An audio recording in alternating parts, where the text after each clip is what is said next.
we're like, you know, inner city guys that were on the party like almost every other 20-something-year-old, and it starts with booze and weed, and then you move up to ecstasy and MDMA and cocaine, and then some people push it further, and you know they can't quite handle the come down after the 3-day weekend, and they start on the downers and the heroin, and before you know it, you've got full blown drug addiction going on.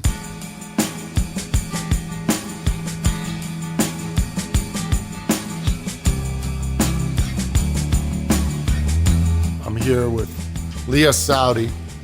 Your guest. Yes, my guest, and we're at the oldest bar in Hollywood. Yeah. And so what better place than to talk about the family, Fat White Family. I would assume that your band, which has done really, really well in the UK and I gather Europe, is not as popular yet here in the US. So it's a different perspective. Yeah. And we see this a lot. I mean, even before I was in the music business, we've seen this. I mean, from bands like the Pretty Things to Dr. Feelgood, even some of the punk bands. And then you have tons of American bands. You know, even Dave Matthews Band, for crying out loud, isn't as popular on one side of the Atlantic as the other. But when I think of you guys, and I think, you know, and I met you 2 years ago, you came to South by Southwest, I think of those pictures of the Sex Pistols touring America, you know, these guys seeing the U.S., driving around and playing shows. What's your take on the state of America and rock and roll? Well, first off, I think when you come here as a British band, it's like the most exciting thing that's ever happened. You know, it's like you ever, you know, if you're a British band played in a pub for years, you fantasize about touring America, you joke about it, because it's not something that happens that much anymore. You know, it's prohibitively expensive. Money's not in the industry. They charge you a fortune for the visa. There just aren't that many British bands coming over, not independent bands that are trying to do something a little bit, I don't know, left of centre, let's say, you know. So it's really, initially it's like, it's really, really exciting. You know, when we got to South by Southwest, Sean Lennon's band was there and he gave us a shout out on stage, and you know, we went out for a meal afterwards and we became friends and we've worked together since. And the Black Lips were playing, we met all those guys. You know, so it was like, wow, this is really something's happening here. And then driving through the country the first time we did it, we had to go from Austin to Omaha, Nebraska in one day and get straight on stage in the back of a car. You know, it was tough, but everybody was kind of over brimming with excitement, and it was kind of it didn't matter then. It was a few years ago. We just started. And rolling into New York City for the first time being a particularly kind of incredible experience. You don't really know what New York City entails at that point. You just can't wait to get stuck into it. Of course, it entails usually trauma. Once you put a rock band in New York for more than 5 minutes, things start to, you know, the wheels start to fall off the fucking bus. You know, you shouldn't have that kind of population density with those kind of people. You know, it's like in London, it's sure you can party in East London, South London, North London, Soho, but you can't go to all of those places in one night. In Manhattan, you can dart around all fucking night, and it's like it was damaging as much as it was rewarding. And that was the first time coming to America. Then you come back and you do a more comprehensive tour. And it's tough, you know, because sometimes, you know, you go to the big cities and you get a good crowd, you know. You get a good crowd in San Francisco and Chicago and New York, and then you go to like Pontiac, Michigan after driving for 12 hours and there'll be, you know, 12 people there, and it's kind of like the futility of it, the sheer futility of it is kind of derailing. So what would you say if you were going to say like the one or two things you liked about being on tour in America, and then the one or two? I love spending time in America. You know, I've been here in LA for nearly a month, and it's been great. Met some great people, seen some great places, started to get a little bit of a feel for the place. And I spent a similar amount of time, more time in fact, in New York. It was the same thing. You know, you start to develop a kind of a social circle, and you know, and that's great because it's always there, and you can kind of come back if you want. You know, that's seeing the world as far as I'm concerned. But when you're in a touring band, I don't think. You don't really see the world, you kind of see the world. I don't want to sound like I'm whining, you know, because it's like something that a lot of people would give the right arm to to do. And I think it's kind of disrespectful of the opportunity that's laid out before you. But once you've done it 3 or 4 times and you're still struggling financially and psychologically and physically, then it's kind of, America's a tough place for a band like our band anyway. So your life is such that you just spent a month off in and around Los Angeles, and then you're touring the U.S., you're slogging it out, and then you're going to switch gears, hit Europe, and do festivals? I think you're going to do a Brixton headline, right? Brixton Academy, September 17th, which is kind of our dream gig. But once I get back to Europe, I've got like 8 days off, and then we start a European tour. Then after that, it's festivals, pretty much the rest of the summer. And then after that, Brixton, we're doing Australia, a few other random places. I think probably Europe again, maybe the UK again. So you got big rock star stuff. So America, you're at square one, and you're doing this big rock star stuff. I'd say we're at square 1.7. The American crowds, do you find that they're responding? They understand what the band is doing? It's difficult to tell. My job in the band is basically like, I'm not a musician so much as the other guys in the group. I think I'll bank whatever audience reaction is there to be had. If it's a good crowd and it's going off, you can really feed off of it. And then sometimes if it's docile, that can be kind of fun as well.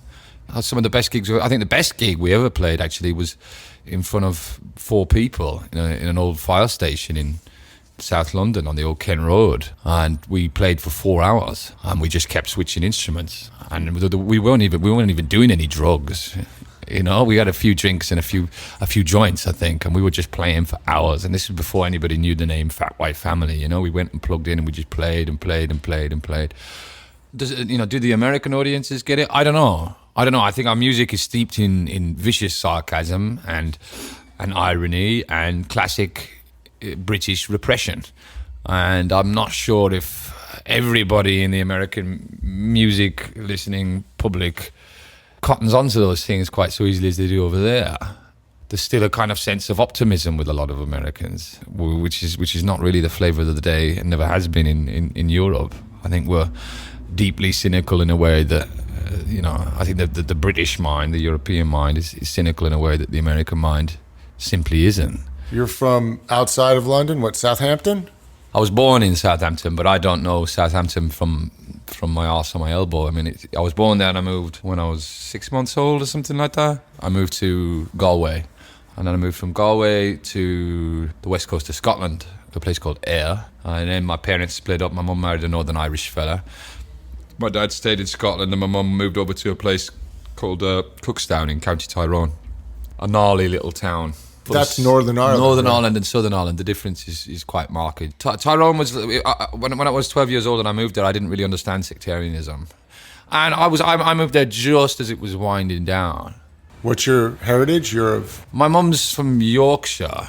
She was from like a coal mining family. They misquoted me in an interview, I think, in Vice the other day, and they said my mother was a coal miner, and I tried to dispel that rumor there. I have that down somewhere. My mother was a coal miner.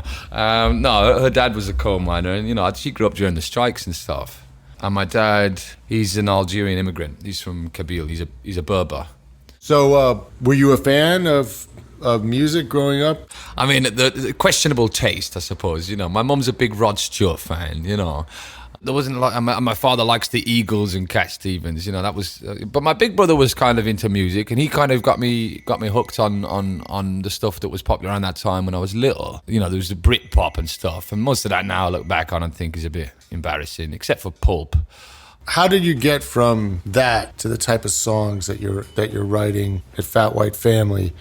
There were a few steps. First off, they were coming to London when I was 18 to go to art school. I picked up a guitar when I was about 16 and learned to play it, but I never sang. I was always too embarrassed to sing. It wasn't until I came to London and there were other people that sang that it seemed like something that's not, you don't have to be ashamed of it. It's okay to sing. That's kind of the way I felt, but I was really quite shy growing up. The idea of me being on a stage, if you told a 15-year-old me that you'd get up and do gigs in front of groups of people, I'd be like, nah, fuck off. It's never going to happen. But I think there was moving to London, which obviously exposed me to all kinds of new ideas, and I met people who really knew what they were doing as well. That was the next thing.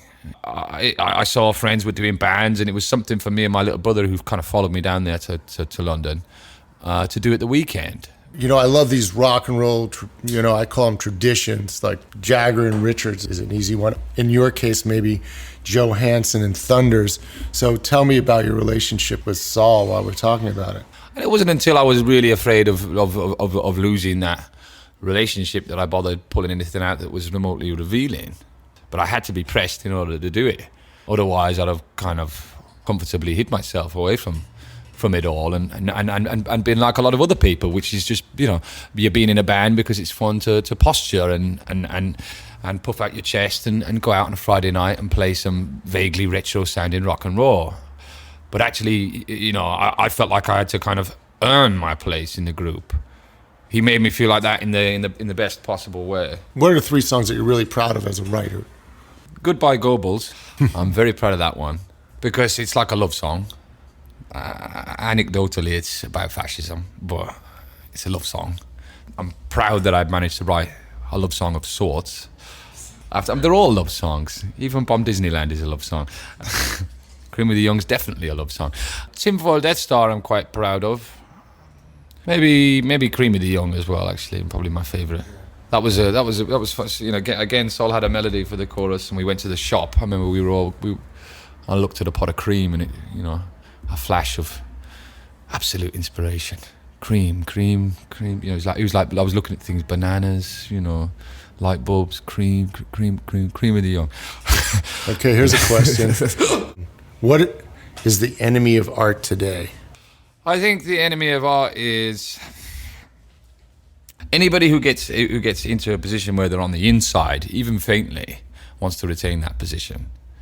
And they're more interested in capitalizing on whatever kind of small success they've had, as opposed to branching out into a world of ideas and self-expression, which should and is readily available to anybody who will attempt to tune themselves into it.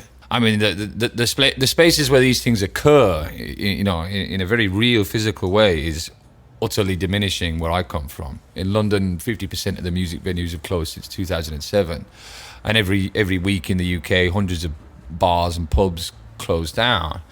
So they're orchestrating an oligarchical society where people sit at home and drink cheap booze that they've bought from the supermarket in front of the television, and have the mainstream media pump mediocre, thoughtless, aggressive nonsense into their minds day after day after day after day. I think that is obviously the main enemy, and I think that anybody, I think, is can access that part of themselves. I think it's something that belongs to everybody, because I didn't feel like a singer. Like, that wasn't something that I ever seriously considered doing, and I still don't. I always feel like people aren't going to show up. But even in the UK, even when we've sold out a big gig and I see the empty venue space, I think it's going to rain and people just aren't going to come. But also, it's because I don't feel gifted or any of that crap. But if you obliterate people's spare time and the places that communally, there's no squat scene anymore in London. There's no music venues. It's kind of like, well, what? And I think rock and roll is going to go the way of so many other mediums and become the reserve of a specific class of people who can afford that spare time and can afford the equipment and the space and the facilities that are required. When we did it, it was like we all lived above a bar in these digs. You'd be doing a bar shift or whatever every now and then, but you'd be allowed to rehearse in the room upstairs if you did a gig every now. That was the scene, but that's really disappearing. So you all met there, or no? We didn't all meet there. We met a long time before we found that. That was kind of like our Israel, our promised land. But it's changed. It's changed hands now. It's on its way to becoming a gastro pub, like every other fucking pub in London. Saul was in another band. He had a deal and stuff. Which for me and Nathan, having just started a band, was like really impressive. It's like, this guy's got a deal. This guy knows what he's doing. Latch on. We met around that time. I mean, he was top of the bill. We were bottom of the bill at a indie rock kind of all dayer in New Cross. And we became friends around that scene down there. And we ended up living together, me, Nathan and Saul. Were you doing a day job at the time? If I could get one, yeah. I mean, I was usually the one out of me, Nathan and Saul that was employed. The way it would kind of work out was that I would find a bar job somewhere, and then they'd show up, and eventually I'd get fired, and then I'd move to another bar. And then I had a pizza job. I was working making pizzas in Brixton. Sounds like you and me have a lot in common. You know, and we were all on the dole, and you know, we were all getting welfare, and we were broke, but it was kind of almost a honeymoon period, really, because we weren't required to even remotely take ourselves seriously. Did you play at this particular bar, or Queens? The Queens, or did you just hang out? We eventually found, we got kicked out of our house in Peckham. The lady living next door died. She used to come and knock on our door screaming. She's like, I don't mind you playing music, but you have to keep playing the same two notes over again, over and over and over again. We'd all gotten into like krautrock at that time, you know. I don't know how much of a hand we had in her demise, but she so we had to move on from there. We found the Queens, and it was like an old kind of pub full of leftists, you know, it was old socialist types. You could go there at like 7 a.m. on a Thursday, and the chances are, if you rapped on the door hard enough, you could get in and get yourself a drink. No door was left locked. In fact, all the doors had been kicked off. At some point or other, somebody in a cocaine haze had smashed every one of them doors in. It was that kind of a zone, you know.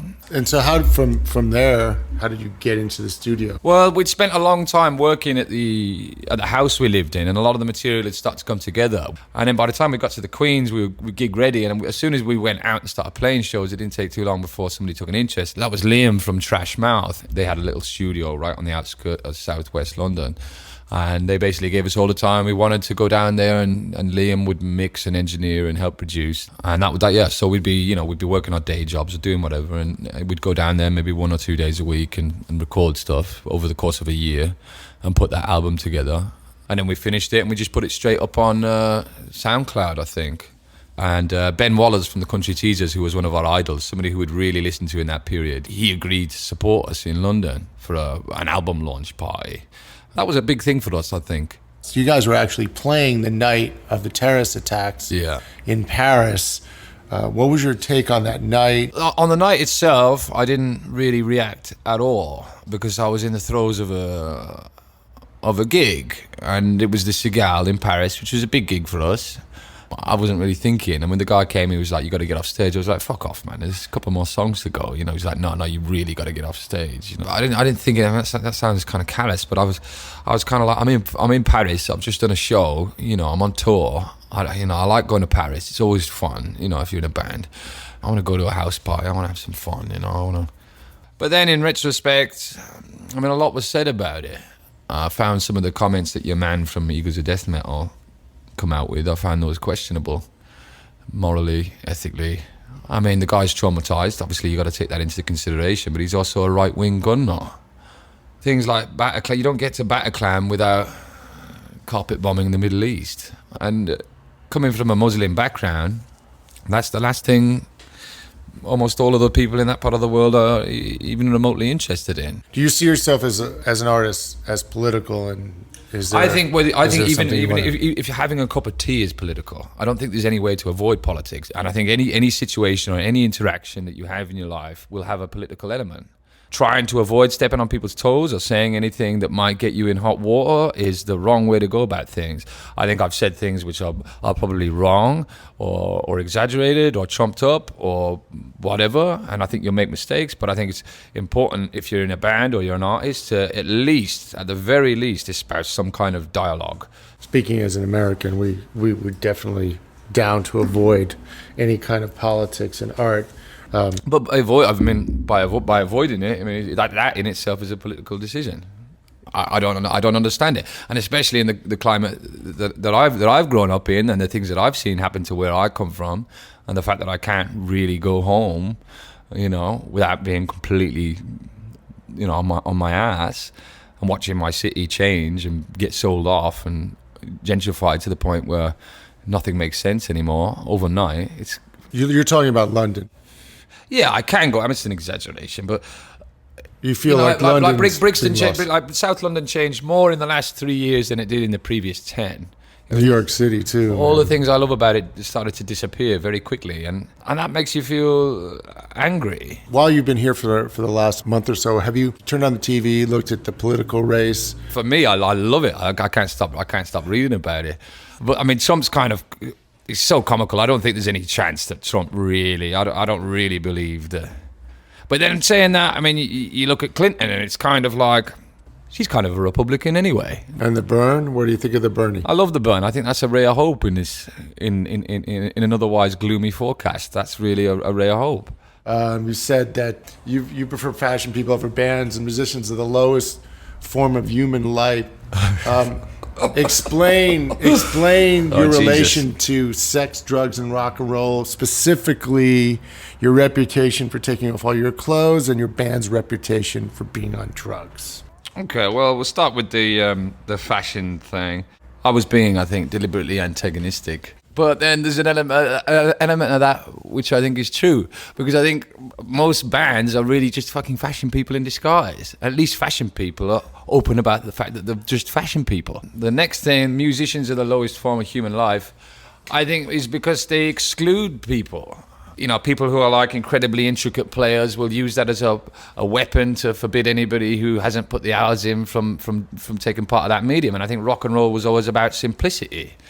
And, you know, a few chords and an attitude and a sentiment, and it was accessible to a huge amount of people, which made it a kind of a social experience which all kinds of people could get involved in. And that's what made it exciting. Rock and roll kind of, I mean, it comes from slave culture in the United States, doesn't it? It's not an English medium.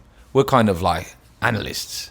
You know, like I love David Bowie, but if I really had to choose, I'd choose Lou Reed or Iggy Pop, I think, because I think there's more guts in it. It's an American medium as far as I'm concerned, but that I think that's a perfect example of how it can be used to empower people and take them out of the place where they are, and it's got redemptive qualities that were for a time accessible to everybody, and now what you have is an elite basically of people that are, you know, entitled to an extent.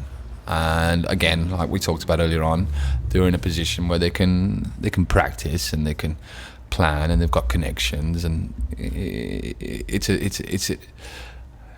it's like a comfortable posture for certain people to slip into. You know, they finish university and they don't go and join daddy's hedge fund thing. You know, they go and start a band for a while instead. So, getting naked? Oh, right. Well, I mean, that's not something I ever really thought about. And I still don't really think about it. It's just, why not? It's really fun to be in front of a big crowd of people wearing no clothes, singing about heaven on earth. I'll take it at that. It just feels good. It's like you got to displace your embarrassment once you get on the stage. The less embarrassed you feel about your movement and your voice and your words, the less kind of afraid you feel, the better. And being completely naked really takes the heat off of all the other crap that could go wrong. It's like, well, I'm completely naked. It's kind of like a way of protecting yourself almost. Not that I ever give it that much thought. I just felt like it at the time, and some days I do now, and some days I don't. You know, I could go 3-4 months without that happening. Same with drugs. I mean, all right, drugs. I mean, the music industry in itself is kind of like an incubator for drug problems and people with mental health issues. It's an industry where those things are tolerated, which is kind of unlike almost every other industry. It's not only tolerated, it has been for a long time, maybe not anymore, but almost encouraged. And we're like, you know, inner city guys that were on the party like almost every other 20-something-year-old. And it starts with booze and weed, and then you move up to ecstasy and MDMA and cocaine, and then some people push it further, and you know they can't quite handle the come down after the 3-day weekend, and they start on the downers and the heroin, and before you know it, you've got full-blown drug addiction going on. We've had problems within the group. Saul's been public about his his problem and his rehabilitation. But I think it's dangerous, and I think the displacement of touring live. There's a long history of that. I mean, I can't bring anything new to that table, except maybe the fact that now you've got that displacement, but you've also got poverty at the same time. You're a full-time rock and roll band playing respectable venues and big gigs, and then you go home and you're still completely broke, and you don't have, you haven't had the money to keep your own apartment or whatever. You go back after the big tour, and I can understand why people get into that state. And also, there's a thing with performing. You go out and you play in front of 2,000-3,000 people sometimes, more sometimes if it's a festival, and you get off stage and you don't want to have a cup of tea and go to bed. It's hard. It's hard to cool your brain down. You end up kind of wired naturally through the gig. You drink before the gig to get rid of the nerves, and you finish on this great big buzz, which is incomparable to anything else that most people will experience, I think. And that's not me being arrogant or patronizing. It's really another feeling to do that. There's no training for that. There's no bracing yourself for that. I sympathize with anybody in that position. So of course, people end up with drug problems, and it's been rife in our band, but I mean it's rife in so many groups. I just think we've made more of a song and dance about it because it's a part of our lives. Well, would you think it's a fair statement to say that your latest album sounds druggy? I think it would be more than fair to say that. I mean, the main progenitors of the record were on hard drugs while it was being made. Was that part of the concept of the album? I mean, certain groups have made albums on drugs and not. No, we're not that stupid that we'd be like, okay, let's all get into heroin so we can make a heroin album. It wasn't like that. No, that's giving us more credit than we deserve. I think whatever music you're making is always just, with us anyway, the concept rears its head about halfway through. I mean, Saul had strong ideas about sounds and what he wanted to do, and I had ideas about the lyrics and how I wanted it to be different from the first one. But most of it is just a result of whatever you've been reading and whatever you've been listening to and whatever you've been taking in the time between that and the last occasion you made one. Not a conscious effort to define one particular drug experience. That was just the byproduct of us surviving and making music. If it ends up a lot of the album is about heroin abuse, I guess. There are those elements there, and drug abuse in general. Is the album different than the live show? The album's always been different from the live show. I mean, Saul's the main man in the studio. He's the boss in the studio. He's the producer. Even if he's not turning up to the studio, we'd still have him on Skype or something, shouting down the phone, no, turn that down, do it again. But he's got one of them minds where he can hear 5 or 10 different instruments in his head and put it together in a way which makes sense. I don't have that kind of head on my shoulders. I'm a different kind of more about performance and lyricism. Those are the things which interested me. Like, I prefer live, he prefers the studio, basically. What's next? Well, we've got the rest of the year touring and stuff like that. Saul's been writing a load of really mellow kind of stuff that we were thinking of working on. We've got another album coming out with our other band, The Moon Landings, which is like a electro synth pop kind of thing with a bunch of random people guesting on it. We got Randy the Cowboy from the Village People singing a song called Glory Hole, and Yoko Ono's on there, and Phil Oakey from the Human League. What's the next book you're going to read? Well, I just read one by Norman Mailer, The Fight, about the Rumble in the Jungle, and I loved that. So I'll maybe pick up another one of his. The thing with literature is it's such a time-based medium, and there's so many, bona fide classics. I don't often read anything contemporary. Hope you enjoyed hanging out here after hours. It's been a pleasure. At the Burgundy Room in Hollywood. Yeah, this is the bar we're at right now. Fat White Family rules, and till the next time. Cheers, man. Thank you.